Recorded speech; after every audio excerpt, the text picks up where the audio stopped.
So we are more than ready to start, and to open today's program, I'd like to invite to the stage Professor Angie Hobbs, Professor of Public Understanding of Philosophy Emerita at the University of Sheffield. Angie, the floor is yours.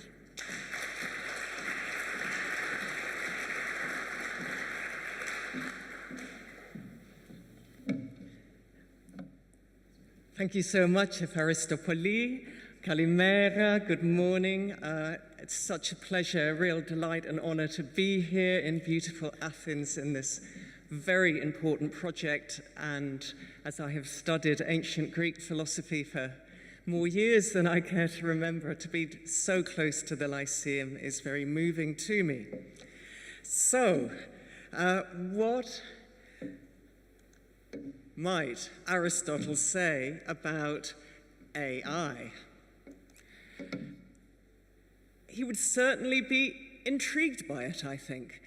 We know there's a very famous chapter in his Politics, Book 1, Chapter 4, a notorious chapter, we'll be coming back to that a bit later, in which he speculates on tools that operate themselves without human intervention, and yet can anticipate the human master's needs.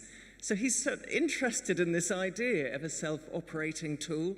And of course, he grew up in a culture where in many of the Greek myths, the notion of a robot, of an automated being was explored. So for instance, in Homer, we have the notion that there are sort of automated golden handmaidens of Zeus.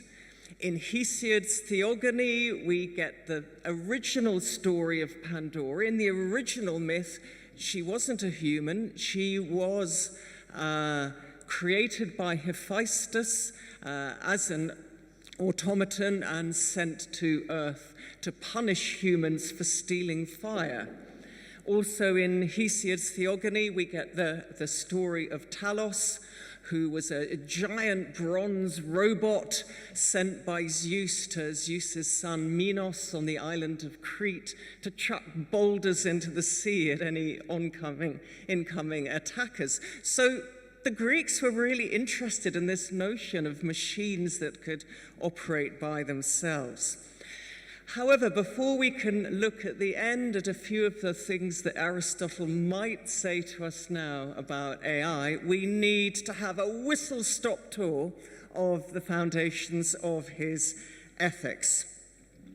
And yesterday we heard a bit about his teleological biology. We're going to be hearing a bit more about that today. My hope is that the next few minutes are going to complement what we heard yesterday and what we're going to hear a bit more about later. So Aristotle divides the sciences into three: the theoretical, the productive, and the practical. And he classes the study of ethics as a practical science, along with the study of politics. Politics, of course, means the study of the polis, the study of the city-state or the city. And the practical sciences aim at telling us how to live. Ethics explores how we should live as individuals, and politics, how we should live in communities. So his approach to ethics is what we call agent-centered. In other words, it starts with the agent, the doer, performing the actions. So it starts with the agent rather than starting with the act. And it's at least capable of taking on board the complexities of the lived human experience, at least to my mind. And although there are many interconnections between different approaches to ethics, an agent-centered ethics differs from act-centered ethics, such as those based on notions of duty and rights. You get that in Kant, for instance, or on notions of utilitarian consequences, such as the greatest good of the greatest number that you get in Bentham and Mill. And Aristotle claims that our actions aim at the human good, and that this is eudaimonia. We've been hearing a bit about that. We're going to hear a bit more. Flourishing, or well-being, perhaps. I prefer flourishing, but it doesn't really matter. literally blessed by a benevolent guardian spirit, by a benevolent daimon. And this is our human goal. This is our telos. But what is this eudaimonia? And it is, we're told, an activity of the psyche in accordance with excellence, in accordance with arete. Now, psyche here does not necessarily imply an immortal soul. It simply refers to the animating force. It can refer to an immortal soul. In ancient Greek, it doesn't have to, but it's whatever makes you alive. And Aristotle is saying that that human flourishing consists in the excellent use of our faculties, the excellent fulfillment of our human potential. So it's a very objective concept. It's a more objective concept than our current usage of happiness, which tends to be more subjective. And I find this objectivity personally very helpful, because we all experience times when we can't be happy. I mean, bad things happen, sad things happen. Happiness is not always available to us. In some circumstances, it's not even an appropriate or sensitive response if some terrible natural disaster had happened. Or, I mean, if you went and turned on the television and saw terrible suffering in wherever, Sudan or Ukraine, so many countries, and you laughed merrily, I mean, there would be something very, very wrong with you. We can't always feel happy, but we can always try to flourish in the sense of making the best use of our faculties, at least within the constraints of our current circumstances. So to me, it kind of gives us a sense of agency and empowerment, even in really bad and difficult circumstances. So rather than just throwing up our hands in horror and saying, oh, this is awful, there's nothing I can do, Aristotle is saying, no, there is something you can do. And it's about the best sort of fulfillment, as we'll see, of all our faculties. He's also clear in the Ethics that we need to consider the whole of a life when considering questions of flourishing. So his ethical approach thus invites us to consider the shape and narrative of a well-lived life. And in that, he does build on his former teacher, Plato. And so there are really interesting links, which I think are very important for this event this weekend, between an ethics of flourishing and virtue and aesthetics. Well, we're going to actually get more of the aesthetics as we move through today, and we've got some lovely experiences this evening. And if we read Aristotle's Poetics, we'll get that even more. So it's only by reflecting on the narrative as a whole that we can appreciate what a flourishing or a stunted or warped life might look like. Okay, so despite the proviso, sorry, I should add, apologies,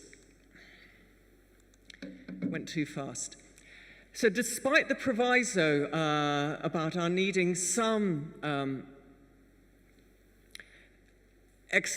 basic external goods in order to flourish, it does remain true that for Aristotle, flourishing chiefly consists in excellent activity of the psyche.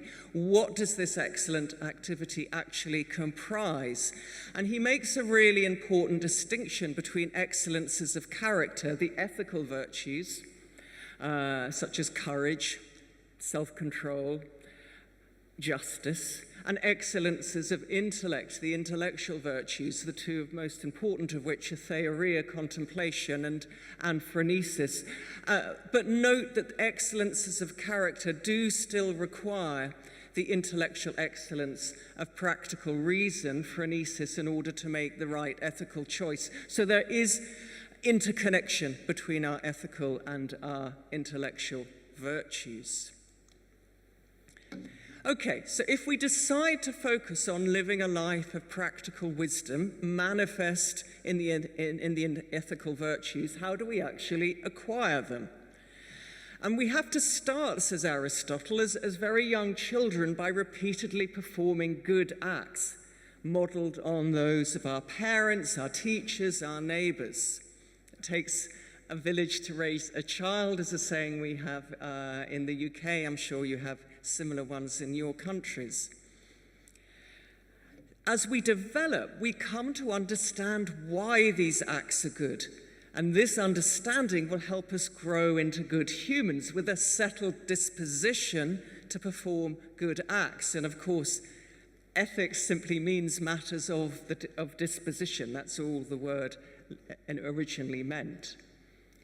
So in other words, there's an important difference between being a human who performs a good act and being a good human who will always or almost always perform such an act. Performing the good act comes first chronologically in your life, but understanding what counts as a good act requires understanding of what the good human would do in that situation. So the notion of the good human is logically prior.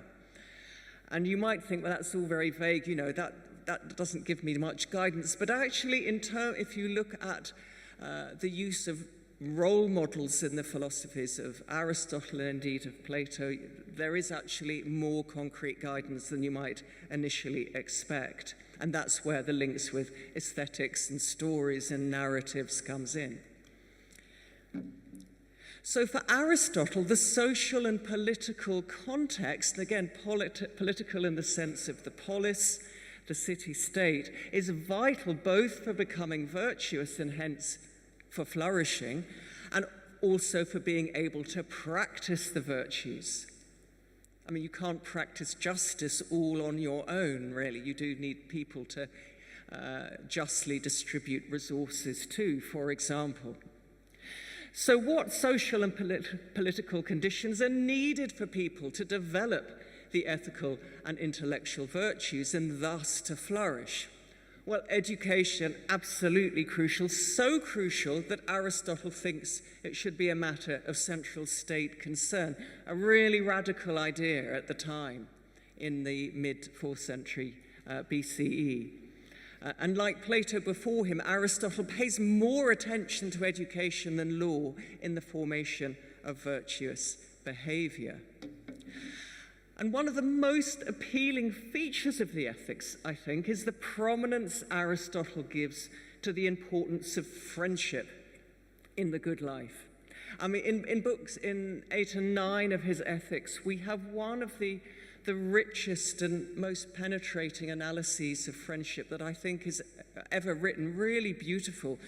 He says there are 3 basic reasons you might be friends with somebody. It might be a friendship of utility, it might be a friendship of pleasure and shared leisure activities, or it might be a friendship based on the good, where a good person is friends with another good person and wishes that other good person well for the other good person's sake because of their goodness.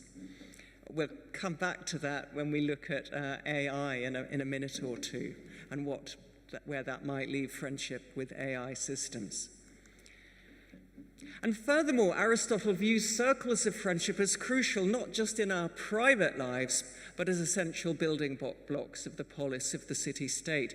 Now, we might feel a bit queasy about this. We might think, oh gosh, what about nepotism, other forms of unmerited preferential treatment? But for Aristotle, friendship is necessary for the fellow feeling, shared goals, and mutual trust that we've just been hearing about, that he believes to be vital in any flourishing community. Now, for all these reasons, Aristotle's ethics of flourishing and virtue, I think, still has much to offer. But we shouldn't try to completely whitewash it. It does raise serious questions, and we don't have time to explore these in any kind of depth here. But we need to note that the problems exist, and we need to ask whether they are complete sort of destroyers or not. For example, his argument assumes the existence of a human function, ergon, which in turn appears to assume the existence of a human essence. A very classic exam, when I spent decades writing exam papers on Aristotle, and one of the questions was nearly always, does Darwin destroy Aristotle? Can one link Aristotle's ethics with the notion of evolution? Personally, I think we can, but anyway. Are there good grounds for such assumptions of a human essence and a human function? Even more problematic are his views, and most clearly expressed in the Politics, particularly that chapter in 4 of Book 1, where we started, on women and what he terms, unfortunately, natural slaves. He says most women possess reasoning ability, thank you, Aristotle, but are often too emotional to exercise it. I mean, if he'd known the word hormones, he would have said hormones. Okay. Some of the male leaders of the world at the moment seem to be pretty hormonal to me. Some humans, both women and men, he says, alas, do not possess sufficient reasoning ability to direct their own lives well, and at least potentially they're better off if more intelligent men, notice men, males, direct their lives for them, and such humans are, alas, natural slaves. Right. I mean, this is why, when he's speculating on self-operating tools in the same chapter, he says, oh, if only there were self-operating tools which didn't require men to operate them and could anticipate our needs, we wouldn't need natural slaves. But alas, there aren't such tools, so we do need natural slaves. So Aristotle, if he was to walk in now, I think we can ask him and say, we do have some of these tools now. Surely one of your dreadful arguments for natural slavery is dead in the water. Okay, now such views are obviously utterly false, biologically and quite rightly morally repugnant to us. So the question is, can the framework of Aristotle's ethics of flourishing and virtue withstand the removal of such false and repugnant claims? And the good news is that I think that it can. I mean, I've written about this in a lot more detail elsewhere. I think that his views on the relationship between flourishing and virtue, or arete, excellence, can simply be applied to all humans, and that you can say to Aristotle, look, you got women wrong. You got this category of natural slaves wrong. Will you admit that, and can we still salvage your basic framework? And I think that we can. I mean, as we've seen, there are still problems, particularly with regard to notions of a human essence and a human function. But still, despite all that, I think his very rich ethical theory still has very much to teach us. It's a theory that can be fruitfully reworked for the 21st century. And in some of my academic writing, I try to sort of update an ancient ethics of flourishing and virtue and for the 21st century and make it less hierarchical, more inclusive notions of a good life, not the good life. If you notice, I called this talk AI and a good life rather than the good life. Okay, so in the final 2 or 3 minutes, bearing all this in mind, what might Aristotle make of AI if he could walk in now, having been watching all this from Elysium for the last 2.5, nearly 1,000 years? Well, he would certainly claim that even trying to outsource our thinking to AI is going to deprive us of the opportunity to develop our intellectual and practical wisdom. Because if your eudaimonia is about the fulfillment of your potential and the best actualization of your faculties, and if those faculties include your reasoning ability, your imaginative and emotional capacities, and your physical capacities, and if, as Aristotle thinks, your reasoning ability is supreme, and where your freedom lies, we'll come back to freedom and reason in a moment, it's going to be, you're really going to deprive yourself of the possibility of growing and achieving your full humanity if you even try to outsource your thinking to AI. I mean, I think at the moment he would say, actually, he doesn't think AI can think yet. I mean, there are going to be different views in the room about that, and it's all obviously going to depend on how you define thinking. But in a sense, that's not the point. The point is that even trying to outsource your thinking is a huge mistake, Aristotle would say, and it's going to deprive ourselves of the opportunity of achieving our full telos. Now, and this is really, really important. He would absolutely emphasize that even trying to outsource your thinking leaves us very vulnerable to being manipulated, potentially, eventually, maybe by the systems themselves, but certainly right now being manipulated potentially by the humans who design and run AI, and that we're kind of handing over our freedom to those who set it all up. And that's why we so need the responsible people in Microsoft and elsewhere. So, and again, if your freedom depends on your rational ability to look at accurate data, to collect accurate data, to reflect on that data, to make a rational choice based on that information, accurate information and reflection, if you lose that ability, you lose your freedom, and you lose it potentially either to the machines themselves or to those who have set them up, run them.